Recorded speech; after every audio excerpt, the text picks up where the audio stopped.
Welcome one and all to week 60 of the Open NLP Hypnosis Meet Up. And tonight, I'm very pleased to be able to introduce to everybody a good friend of mine from all the way over in Toronto. Of course, I had to leave New Zealand to travel to Florida to meet a guy in Toronto so I could speak to him from England, as is the way of the world now. Chris Wyllie, his official introduction. Chris Wyllie is the game changer. For those of you that don't know, Chris is a brain and mental health expert. He optimizes your brain and teaches you how to make lasting mental and behavioral changes. Chris is devoted for over a decade of his life to learning the brain and how to help others transform their lives, to overcome things like anxiety, depression, PTSD, deal with autism, ADHD, and much, much more. Beyond that, where Chris took my imagination when I first met him, Chris is a living embodiment of putting into practice what he's learned and continues to learn. Something that impressed me about Chris the very first time I met him and every time I've seen him is he has never been the same. He is constantly evolving, constantly changing, and constantly learning new skills from a range of different places.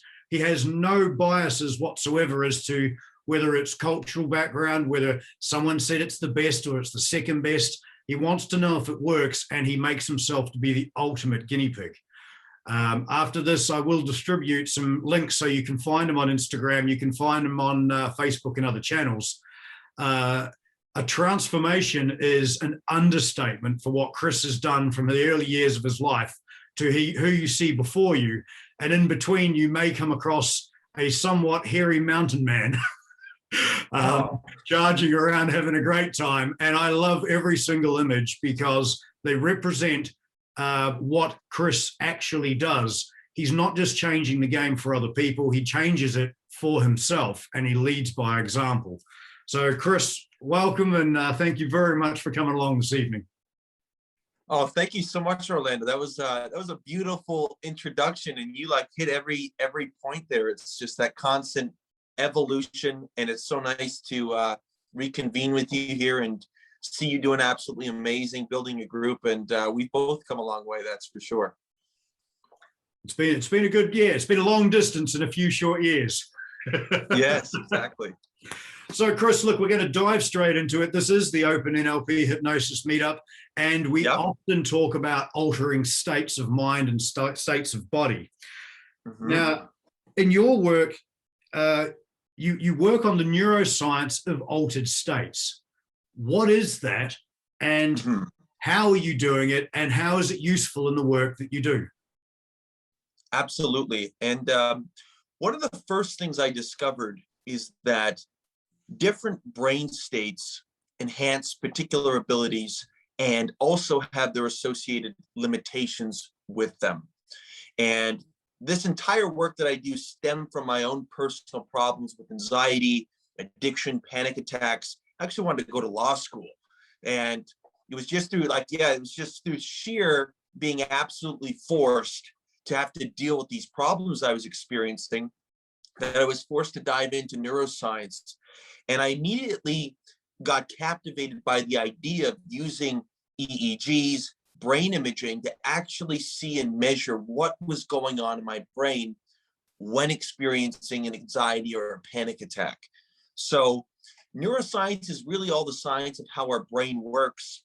And for me, I've always sought to use both the technology side, using EEG so we can see how the brain's firing, and the associated mental functions and our mental experience associated with those different brain states.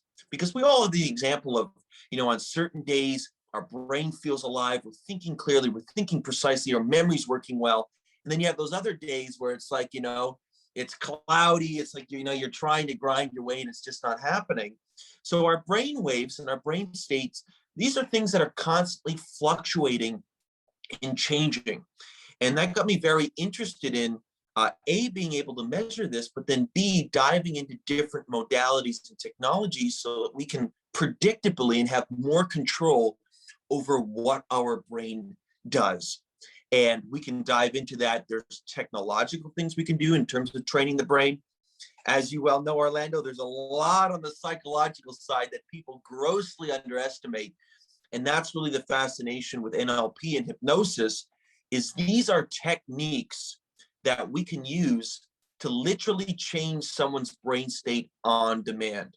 And these are things that I've measured when working with someone with PTSD, literally measuring their brain's response when they remember one of these traumatic memories, then just doing a simple mental process, let's say changing the size of the memory, and we can literally see the response in the temporal lobes changing in real time.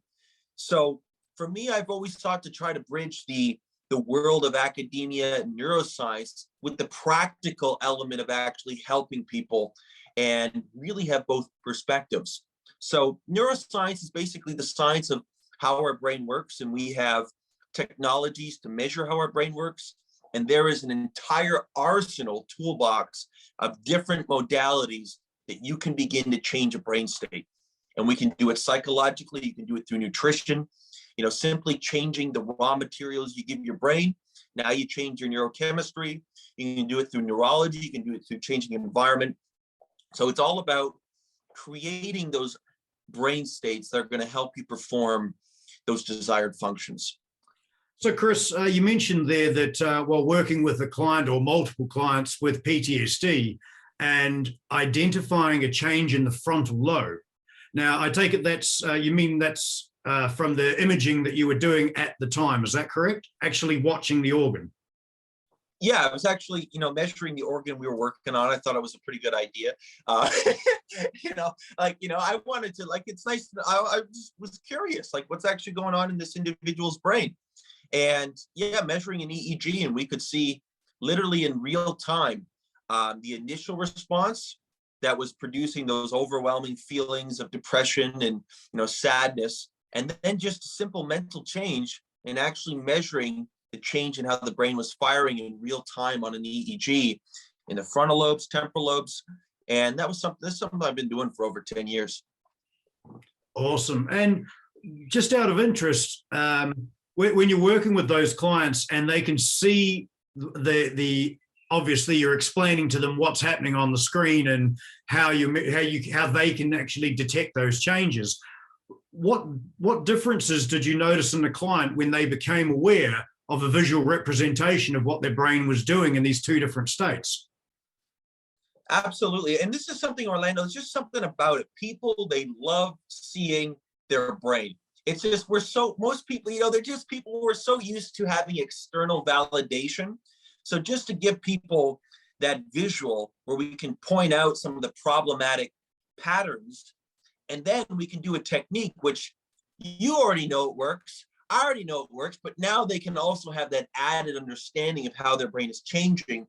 It gives you kind of both the objective and the subjective, and it just, it just helps people to be more convinced that they can start to do something about their brain and start to make those positive changes. Very cool. Now, one of the points that you made there, brain nutrition. Okay, you're going to have to unpack that a little, because the last time I checked, I eat with my mouth. Yes. Yeah. That's where it goes in. And we know where it goes out, but what happens? No, that said, Orlando, that is the key decision-making point, right? Is what goes in there.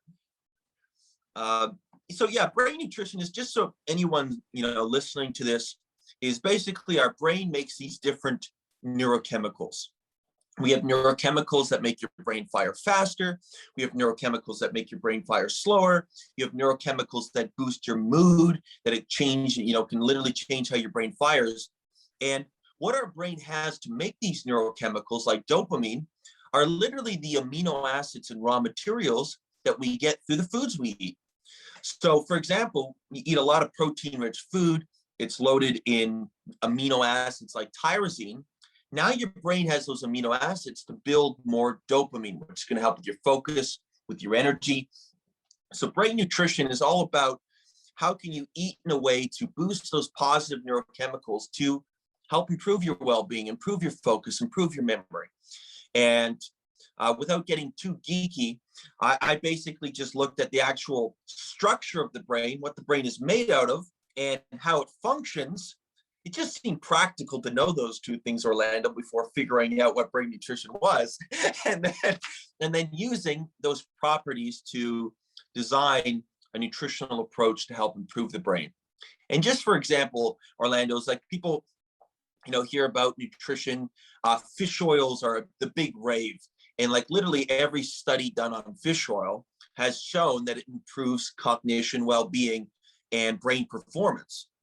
And one of the reasons why is we have 3 pounds of this fatty acid called DHA in our cell membranes in our brain. So if you consume DHA through nutrition, because our brain can't make it on its own, you can help improve those cell membranes, improve brain function. So that's just one example of why, let's say, for example, fish oil is a pretty good thing for most people. Yeah. Now, in extension to that, I know that when people that are around me a lot, they know when I talk about the brain, I mean the brain, the spinal cord, the entire neurology. With that in mind, have you found beneficial links between brain nutrition and the other brain that's very popular at the moment, which is the gut? Mm-hmm. Oh, absolutely, Orlando. And for example, 80% of the serotonin in our body is generated through the enteric nervous system in our gut. And the gut is one of the barriers, right? So we have our blood-brain barrier, which is the deepest to protect our brain. But the gut is one of the main barriers to help prevent toxins and, different things from getting into our system. So if you have a leaky gut, it's going to allow a greater assault of toxins and the food and the environment to get into your system and wreak havoc in your brain. And because the autonomic nervous system is so important, has such a huge impact on our state from moment to moment, if you have rampant inflammation in a leaky gut, it's just going to make you more stressed, and it's going to, it's really going to sabotage and decrease your brain's overall performance. And it turns out a lot of the anti-inflammatory things, like people probably heard about the benefits of the root turmeric, which is from Ayurvedic medicine. It's the yellow root, really helpful for helping to heal the gut, also helpful for reducing brain inflammation. So a lot of things that are helpful for the gut are also helpful for the brain. And this ties into kind of things like autism, where there's systemic inflammation. So you definitely want to get into healing the gut, and also reducing brain inflammation. Okie dokie. Now, is a diet that's good for your brain correlating with a diet that's good for your heart? Oh, 100%. 100%. I mean, what do you need? We need blood flow and nutrient delivery to the brain. If your cardiovascular system, is all wrecked, with plaque and, altered lipids and inflammation, it's going to influence what's delivered to the brain. So typically what's good for the heart is going to be good for the brain. And, this is where just getting certain brain-based, specific nutrients, like, for example, getting more magnesium in your diet can help relax, not only the neurons and balance your chemistry, but also relax your arteries and, get better blood flow and better heart function. So definitely the two go together, and, improving the cardiovascular system is going to markedly improve the brain, because if you get better blood flow to your brain, you get more oxygen to your brain, you improve brain function across the board. So yeah, eating for your brain, eating for your heart, they're very similar. The main difference is when you're eating for your brain is made up predominantly fatty acids and lipids. So you definitely want to get these, vital fats, the DHA from marine sources. You want to get enough choline and phospholipids. So these are kind of the lipids that surround a neuron. So this is where eating, egg yolks, fish, seafood, even vegetables that are high in choline can help improve your memory, your nervous system functioning. And that's what happens in Alzheimer's, is a lot of the cell membranes, their actual integrity begins to degrade and neurochemicals go down, and obviously people, memory is sacrificed as a result. So the two definitely go hand in hand. From watching the brain, from mapping the brain, from the work that you've done, how does NLP and hypnosis impact the brain short and long term? And how do you know?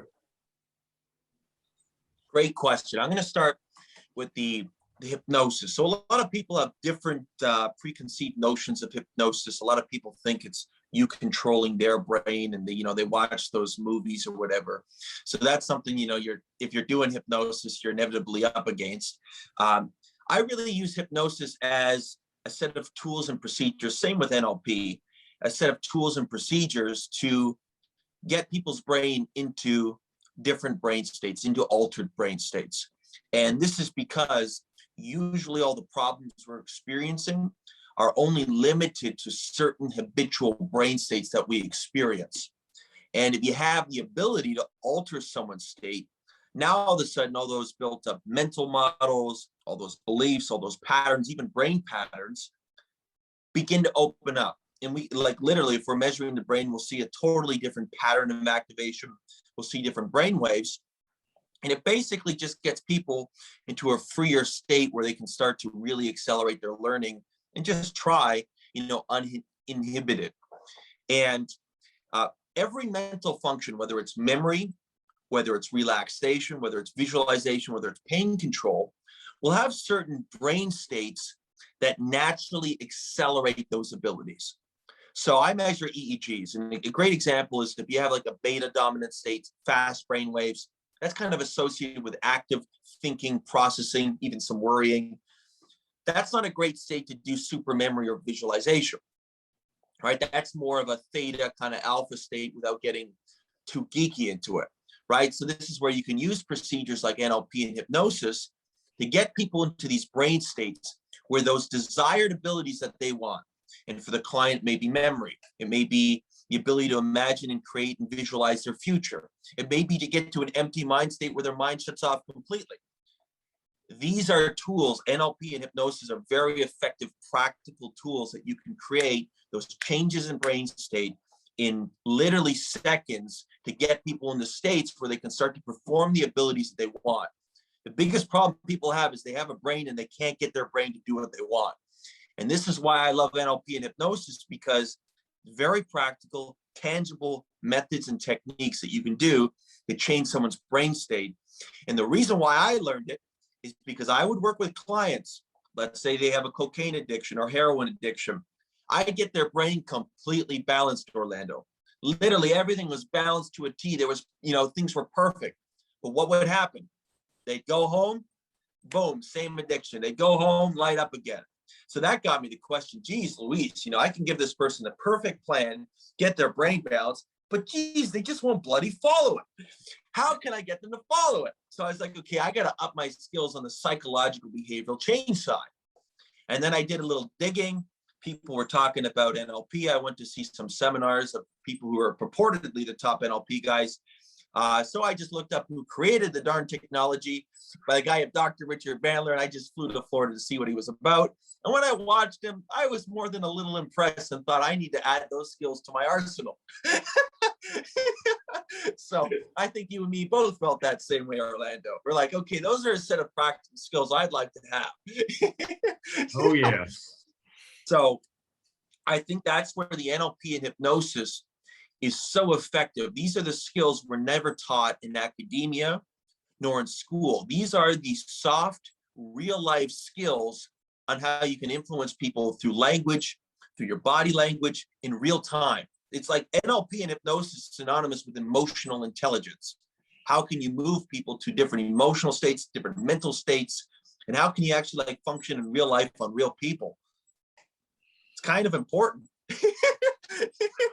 It's very important. I realized this, Orlando. I was like, look, man, I can blow people's heads off with brain science, but I got to get the emotional skills. I got to get the people skills, the interpersonal skills. I got to really work on those. And so it's very effective to have, you have to have both for sure. So, and So when working with people and mapping their brains and watching what's going on, balancing the as you say, the emotional side, the hypnosis, the NLP, and the work you're doing with brain mapping and watching what's going on at the same time, have you done similar with meditation and yoga, and have the results been similar, and how they're useful? Rigorously, Orlando, like rigorously. Like when I started, this all stemmed from my own personal problems with anxiety, breakdown. I was 30 pounds underweight. I was hospitalized. So for me, I wanted to find things that would work for me, to like A, to overcome and transform my problems, B, to, you know, be happy. And then C, I've always been kind of intrigued with kind of the mystical, how can we activate like superhuman abilities? I just know there's more. I know there's more. I know we're just scratching the surface. And you would see these monks, like Shaolin monks and yogis, and they purportedly could do these extraordinary, super normal abilities, whether that's, you know, with their body, with their mind, with their ability to control themselves. So I actually studied and became a disciple of a Shaolin monk. The only reason why I didn't end up going there is because I like my hair and I wasn't ready to give up my life. You know, it's, you know, I like want to get married and have kids one day too. So a monk life wasn't your for me. fault. Yeah. And your hair looks great, by the way, dude. I'm kind of being, you know, joking a little, but the main key thing was finding replicable procedures that we could do to develop more control over mind and body. And I, being, you know, my background is in neuroscience, I have a degree in neuroscience, and that's what I do. I had the ability to train with the Shaolin monk who spoke zero English and learn a procedure and then test on my brain in real time what was happening when I did these different Qigong, different Tai Chi, different meditation procedures. So I studied tens and hundreds of different meditations in myself and in all kinds of different client populations. And it works. And really, you know, you hear someone like Dr. Bandler talk about, you know, hypnosis is really directed meditation, right? You can think about these meditations as different self-induction mechanisms to get your brain into altered states. And there's a lot of meditations to get you to the empty mind state. There's meditations for everything. And meditation is really synonymous with, you know, concentration, and it 100% works. So to go a little deeper on the brain side, we have networks in our brain that fire during conscious waking states. And then we have unconscious networks. So for example, someone with Parkinson's, their unconscious networks, motor function, there's alteration in decline. So it doesn't work properly, but they can impose their conscious thought and consciously think about each piece and get themselves to walk. So we have these different networks we can access, and meditation is a fantastic tool to balance, synchronize your brain. And over time, you see all kinds of wonderful benefits. You see increased alpha wave production, increased relaxation, increased calm. I mean, all the monks and yogis say you meditate for a period of time and all your problems just float away. Now, they obviously, I mean, they don't have to run their own businesses and stuff, so they don't have those stresses, but the personal internal conflict may dissolve. Yeah. Right. So on that, I mean, I know that you spend a lot of time studying and practicing Qigong. What about other martial arts, other, you know, the likes of jiu-jitsu, or whether it be kung fu, karate, taekwondo? Have you had the opportunity to work with people that have studied these different arts, and what have you noticed? I have, and I did go through a little, you know, Bruce Lee kick there, white boy kung fu kick. And the main thing about martial arts is it trains you to develop much greater awareness over your body, over your mind. Like, it really trains your ability to focus.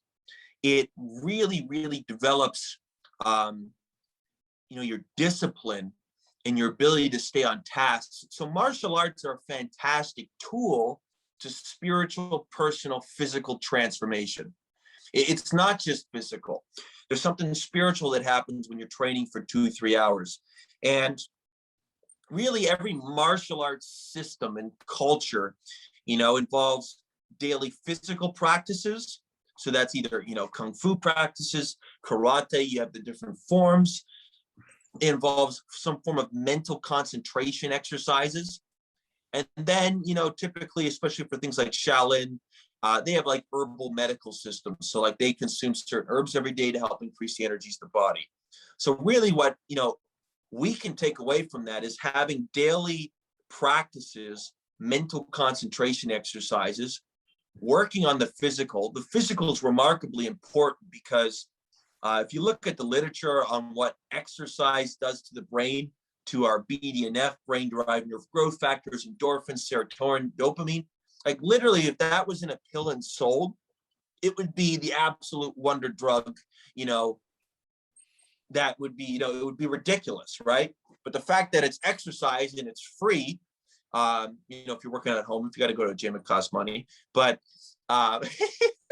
is it's so good for your brain and body that it really helps the spiritual transformation. So martial arts is fantastic, especially for kids, developing that focus, that discipline, that confidence, right? The ability to defend yourself, and it's important.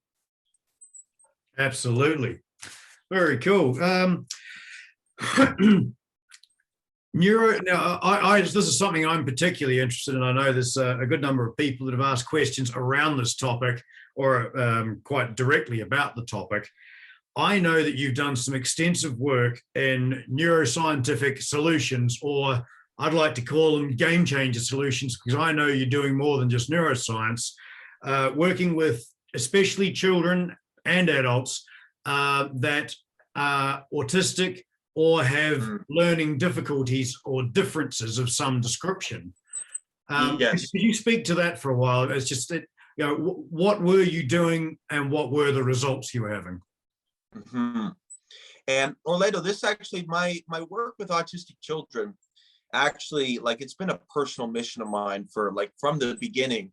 And it actually happened is when I had my panic attacks, I was getting like massages like twice a week because you get these nasty migraines when you're anxious.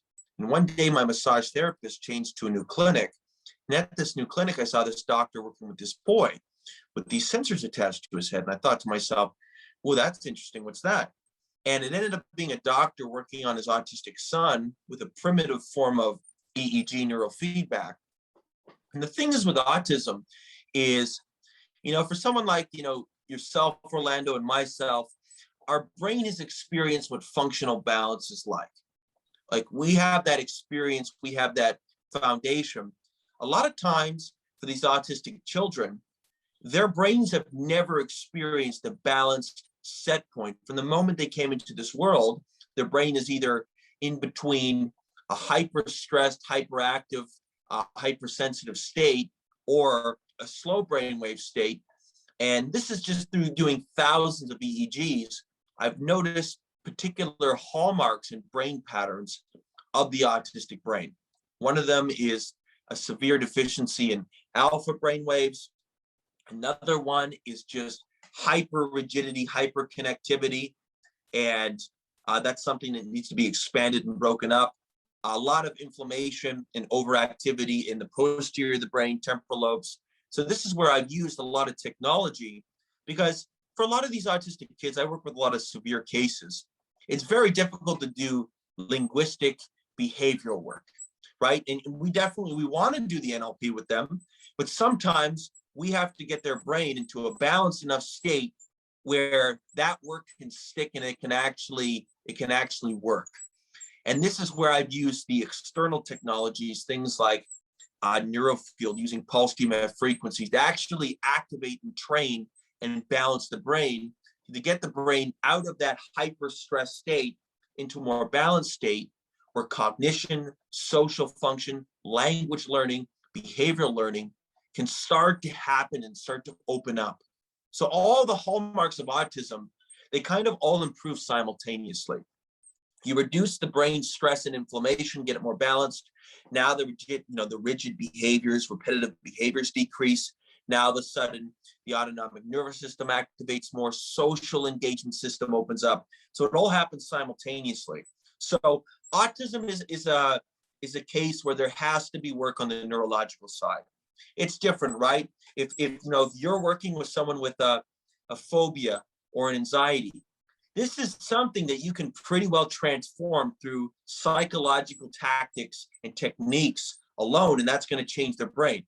In the case of autism, it is a full systemic neurological imbalance, and you really have to, use the neurological side combined with the linguistic side, the psychological side, and the nutrition. So it's just a different domain of work. And for I know you've worked with other challenges for parents and children, usually more challenging for the parents than children.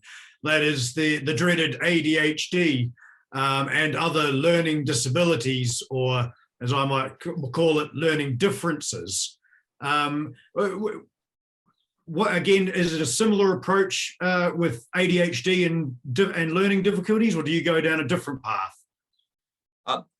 It's a similar path. What I try to do, Orlando, is I try to decipher, is there a clear neurological imbalances? Are there clear imbalances there? If so, that's where I will do a full brain map, a full EEG to see what those imbalances are. I haven't met someone that can't be improved. So let's say, people are, watching this and your main focus is NLP hypnosis. You can improve any single brain autistic kid or person through those skills. You can improve them, whether it's just simply getting their breathing mechanics fixed, whether it's unconsciously, behaviorally mirroring them and, helping to lead them into better place. Like, you can help a kid with those tools. It's just sometimes if I suspect there's a clear neurological imbalance, I will address the neurological side on top of doing, the psychological work. ADHD, I find it's very much overdiagnosed and overdone. And it's really a product of the fact that the environment our brain is in, these abstract, boring, mundane environments, is not the type of environment our brain evolved in. Our brain evolved in an environment to constantly be scanning for threats, to constantly be looking for food and opportunities, to be nomadic and to literally be moving. Right? That's why movement boosts dopamine, which boosts focus, which boosts your ability to focus on a target and hunt and get it. And then when you get it, when you secure and you hunt and you get the meat, you get a burst of dopamine even more to consolidate the change. So it's really, you have a system that breeds what's called ADHD. And there's just certain elements of learning that are missing. There's the curiosity, there's the fun, there's the playfulness, there's the play, the pretend. So I really think if we can really work on the education system, on the teachers, right? It's more a matter of the teachers getting the kids into brain states where they learn really well. And I think you'd find a lot of these kids with ADHD functioning a lot better. So it's the classic case is this, Orlando, is I have kids diagnosed with ADHD. They walk into my office, I'm working with a client, I check them out in the waiting room. And Orlando, what do I see every single time while I'm checking them out in the waiting room? That kid is glued to something, whether it's an iPad, whether it's a Game Boy, whether it's playing around. They're glued, they're focusing on something. They're blocking out distractions. They're playing a game. They're reading the instructions. They're remembering the instructions. They're demonstrating fine motor coordination. They're doing all these abilities that 2 seconds later, they're going to tell me the kid can't do. So the kid can focus. It's just they're not focusing in the math class. So part of the trick is that's where everyone doing this NLP work, I know you sure as well, Orlando, you get them in the iPad state while doing math, and they start doing math a lot better. Absolutely. Hallelujah. So Chris, I'm just going to take a moment to jump over to the chat because there's a few questions and comments there that I'm just going to ask you to speak to while we're on topic or close to the topic. My apologies if I get the name wrong here. Sherry or Cherry has made a comment. My doc argues leaky gut doesn't exist, i.e. can't see it under a microscope in studies. What would you say to that? Well, I would say to get a second opinion. Now, in all fairness, is our gut has these junctions, right? Which are basically, the space between, I believe it's the epithelial cells. This is not 100% my area of expertise, but you can use some common sense here. Is you have the epithelial cells that line the gut, and inflammation, toxins can literally expand, widen, and punch holes to the gut, allowing more toxins to get in. So it is, the enteric nervous system does exist. 80% of our serotonin is activated there. There's a clear connection between the brain and gut, which is why when we get anxious, we get the butterflies in our stomach, we get gut-wrenching feelings. So the connection is undeniable. And really, systemic inflammation, these are things you can measure on very objective tests. You can get what's called an HSCRP test, which is a highly sensitive C-reactive protein. I mean, I do EEGs and I can see where inflammation is in particular tracks. So the fact of the matter is, you can measure your inflammation levels. You can get an omega-6 to omega-3. And if your body has rampant inflammation, it will affect your gut function. It will affect your brain function, which is going to affect how you feel from moment to moment. And a lot of people have problems with GI issues. And that's why you have all these different diets where you eliminate certain, certain foods to certain, problematic things you're putting in your body. It can improve brain health. And the most important thing with the topic of a leaky gut is that every brain and body is unique.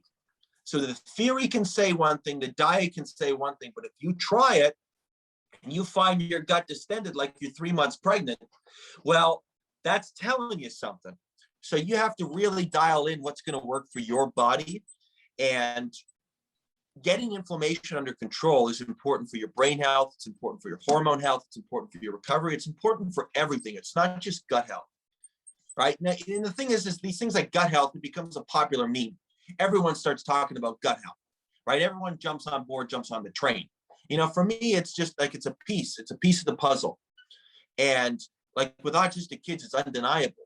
They have tons of gut inflammation, tons of brain inflammation. I measure it on EEGs, right? So that's the mechanism that I measure it in, right? I can see their whole somatosensory strip in their brain is way hyperactive, right? So say what you will, we see what the brain is in real time. So find what works for you.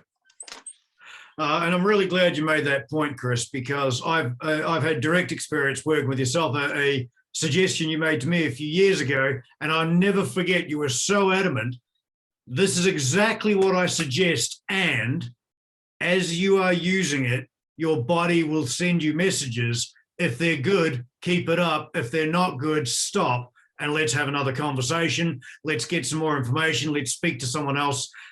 Your adamance in using all of the information rather than just, my name's Chris and I'm awesome.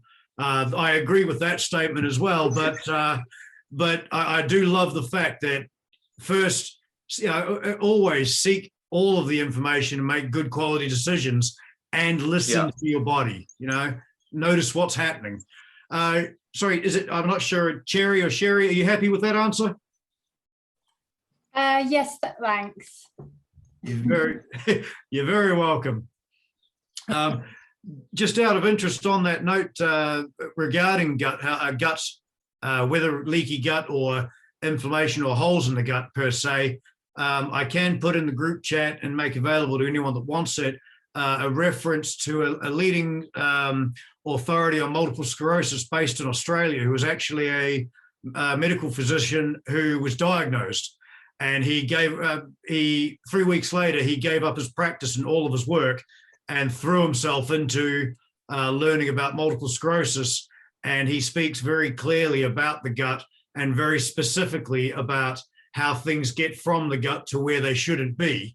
I think often leaky gut or tear in the gut can be a lot more dramatic than what's happening, or should I say inaccurate to what's actually happening.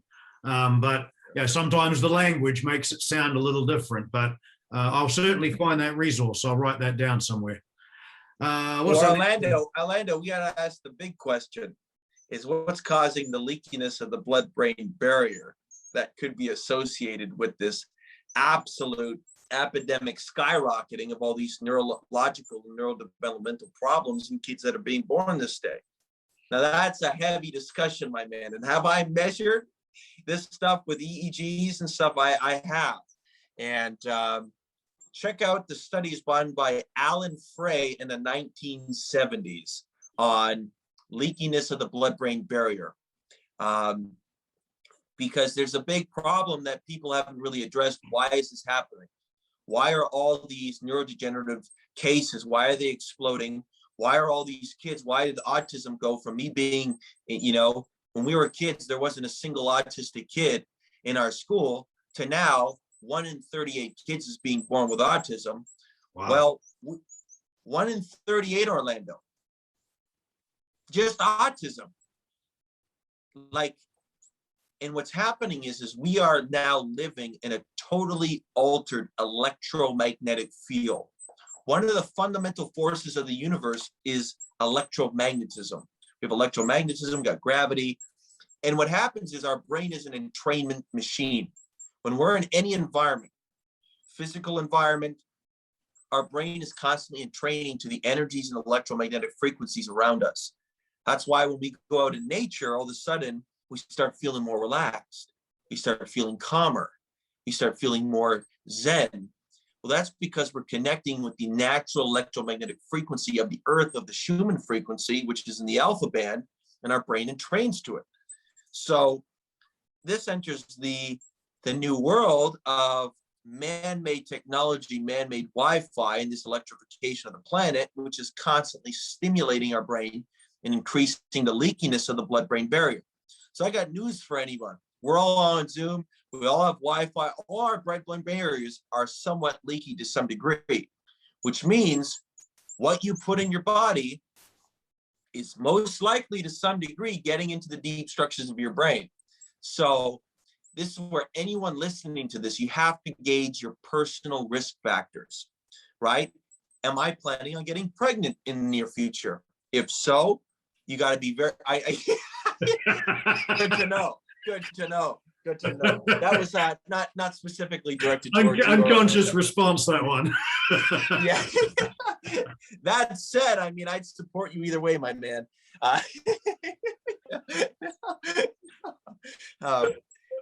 You got to gauge your risk factors. You know what I mean? So if you have like a son or daughter with autism, you do have to understand how the environment you're in is in training and influencing their brain.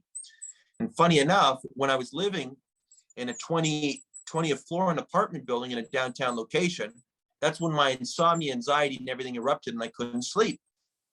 And part of it was the altered EMF fields. So that's kind of a discussion for another day, but that's another rabbit hole to go down. We're talking about leakiness of the gut. I'm telling you, Orlando, leakiness of the blood-brain barrier, that is where the real story's at. And you know I love a good rabbit hole, so you're probably coming back. I think there's a couple of people nodding already, so we're going to hear about this. If someone is eating a healthy diet, where they are getting all the micronutrition needs and are eating foods on the regular that improve brain function, but they are in caloric surplus, and they are overweight individual, would you still call them healthy and beneficial? Well, yeah, and beneficial for them. Well, I would ask Alfie the question is this person training for a bodybuilding competition? Are they trying to gain weight? Are they trying to gain muscle? Well, Alfie, do you want to have a chat about that and find out? Yeah, well, I was just, sorry for interrupting. I was just curious on your views of what's more beneficial if you had someone that was so obviously there's a lot of difference with overweight, we all have a little bit of fat that we need to lose. If you have an individual that, let's say, that they're more on let's say the morbidly obese sort of side of things, and I was just curious what you said about different foods, and if you prescribed them a diet that was very, they had all their micronutrients needs, their brain function's really healthy, what would you prioritize more? Would you go for the brain function side, or would you address the problem of them being overweight? Obviously, ideal world, you could do both. Yeah. But I was just curious on your thoughts on that. Yeah. The two are inevitably intertwined. If you have someone who's markedly obese, their insulin levels are going to be altered, their inflammation levels are going to be altered, which is going to affect their brain function, their oxygen delivery, their blood flow to the brain. It's all going to affect how their brain functions. So the two are connected. That said, having some fat on your body is important. I think I lost you there. Is because our brain predominantly is made up of fatty tissues and fatty acids. So these really low fat diets where people get all skinny and stuff aren't necessarily healthy for the brain. So the main thing to answer your question for that is to prioritize what is our most important priority. Is it brain function? Is it physical health? Like, is it physical performance? Is this person strength training for a competition? Because the two go hand in hand. And this, the first thing I would actually want to optimize would be the person's sleep, because sleep is where you get the growth hormone release, where you burn off a lot of excess fatty acids. So optimizing the sleep would be the key for both the brain health as well as the lean body composition. I think I lost him there. Happy with that, Alfie, or another question? Yeah, I've written a ton of questions actually. All right, well, you pop those in the chat and we'll get back to you. We'll give everyone a chance. We'll catch up with you soon. Okay, where are we for time? Righto. Chris, did you dive into the space of ADD and a kid's brain nutrition? 100%. So what I did is in my process is I systematically looked at one, let's say, problematic case or diagnosis or symptomology after another, and I would do an EEG, and I would do this. So this is what I did, and I did this when I was a lot younger. Is I would do a baseline EEG of a kid with ADD or 10 kids with ADD. Then I would measure the brain, notice what the common imbalances were. Then I would recommend something like, let's say, the amino acid L-tyrosine plus a choline supplement. Then I'd have them take the tyrosine choline supplement. 20 minutes later, I'd do an EEG on the brain to see how the brain changed in real time. And I was able to see what dopamine does to the brain, what acetylcholine does to the brain, and how it impacts, kids with ADD. And just so you guys know, something like ADD can be caused by a multitude of different brain imbalances. So it's going to be a little bit different for each kid. ADD could be caused by, let's say, deficits in the neurotransmitters dopamine and norepinephrine. So there's a lot of slow wave activity in the brain, a lot of theta brainwave activity in the brain. So the kid has a tendency to daydream, space out quite a bit. ADD could be caused by a lack of connectivity in certain frontal executive networks. So they're just not connecting well. And that could be remedied with something like boosting choline levels via supplementation and nutrition. So there are these different patterns that could create the phenomenon called ADD. And this is why I love the work, is because every brain is unique and we're not working on a standard, production factory model. Like, we're literally building every Maserati brain piece by piece and having to find out where the weaknesses, where the imbalances are in the brain, and then have strategies and interventions to help balance those. So there's not a one size fits all, but there's certain patterns that could create the phenomenon of ADD. Fantastic. Jody, does that answer your question, or did you want to ask something more specific?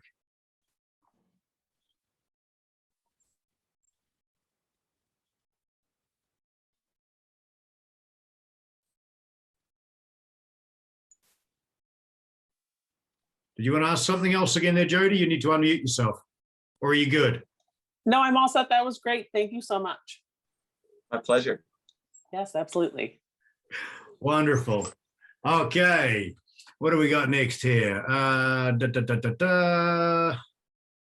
What is your opinion on getting nutrients like magnesium from whole foods rather than from supplements? Great question. So number one, our nutrition, this is our frontline strategy, okay? And supplements are simply that, a supplement. And it's on a case-by-case basis. If we're dealing with someone who's had a concussion and there is a buildup of excitotoxicity and inflammation in the brain and excessive like glutamate hanging around neurons, yes, we're going to consume supplemental magnesium to help balance and stabilize GABA levels. If we're dealing with a professional athlete that is training 3, 4, 5 hours a day, depleting their magnesium levels, yes, we're going to consume magnesium supplementally on top of nutrition to help facilitate sleep and recovery. If we're dealing with an autistic brain where glutamate is rampant and over-revved and GABA levels are deficient, magnesium is a cofactor in GABA production. Yes, we're going to supplement with magnesium. If we're dealing with a regular Jimmy or a regular Jessica and they have good sleep, they're already relaxed, they have good nutrition, do you need to supplement? Probably not. And another key thing is, if even I'll consume magnesium on days I train extremely hard to help with sleep and recovery. I consume it in the evening. But I also take a lot of days off, right? Because you always want your body to recycle and have rest breaks in between. So that way it's synthesizing and it's keeping its own processes running smoothly. So I always cycle and alter everything. I really only consume supplemental magnesium when I really, really want to increase my sleep and recovery, and I do so in the evening. And you can get magnesium in all kinds of ways. You can take Epsom salts baths, which are basically magnesium salts getting through the skin. If there's any brain inflammation, I recommend magnesium threonate specifically for the cerebral spinal fluid. If there's any excitotoxicity, any hypersensitivity, any of those post-concussion symptoms, magnesium will help for sure. It's involved in so many different processes. Fantastic. Tufan, did you enjoy that answer? Is there anything you quite happy with that, mate? No, that's perfect. That answers quite the question. So unless I start ramping up my exercises, I'm good with normal foods. Yeah. Awesome.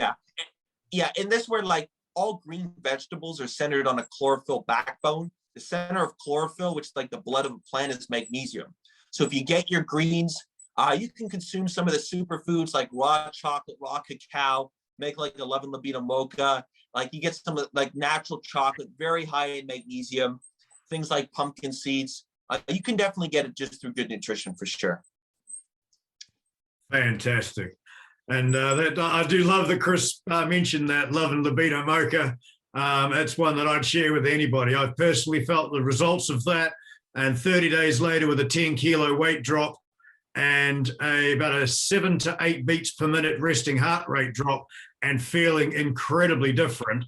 That's my personal change. And the only other thing that I did, which is quite amazing, but the only other thing that I did was I cut out refined sugar because I used to have 2 or 3 sugars in my coffee, and I cut that out for the month that I was using that Love and Libido Mocha, and it was phenomenal. The energy from it was unbelievable. And interestingly, I've just collected all the ingredients in the last 2 weeks, and I have them now in the house to get kick-started again because I've wintered very well through this lockdown. So it's time to get back on fire again. One last question. On that, Orlando. Say again? I'm gonna have to quote you on that one. Absolutely. We're going to go one last quick question, and then we're going to have our break. And when we come back, we've got a few questions that have been sent in that we'll be going through and continuing with those in the chat. From Alfie again, with your work with autism, have you studied ABA? Therapy. ABA therapy? Applied behavioural analysis. Have you heard of that? I was just curious because it's something I work with autism, and it's something that's thrown around a lot, and I was just curious if you've heard of it and your thoughts on it, but you don't sound like you know it. Well, I mean, we have ABA therapy here, like where I'm working at. I believe it's probably something similar. Yeah, I think it's the fundamental. Alfie, can you give us the title outside of the what does ABA stand for? Applied Behavioural Analysis. Familiar? Yeah, I work with I actually partner with a lot of practitioners that are are like licensed therapists, and they perform this work. And this is where, you know, what we're looking at with autism, you have like the trio. These are the trio. The three main categories is this. You have the behavioral rigidity and repetitive behaviors. You have altered decline, cognition, and function. And then you have social impairments, right? So you can literally work on the brain through any area, whether it's behaviorally, whether it's linguistically, whether it's neurologically or nutritionally, and you can improve and balance the brain. And what I say with autism, the more you work on each angle simultaneously, the more effective it's going to be, right? And you'll just notice that since Alfie, he works with autistic kids, you'll notice with autistic kids, Alfie, their entire mechanics, from their breathing, from their physical body and posture, and to their brain measuring it, it's all very imbalanced. And if you just start to one by one systematically balance these things, regulate and balance their breathing, fix their body posture, fix their, you know, patterns of speech, teach them how to breathe in and then speak with a full breath of air, and you start balancing these things one by one, you're going to really start powerfully changing their state. So that's just kind of more diving into autism for you.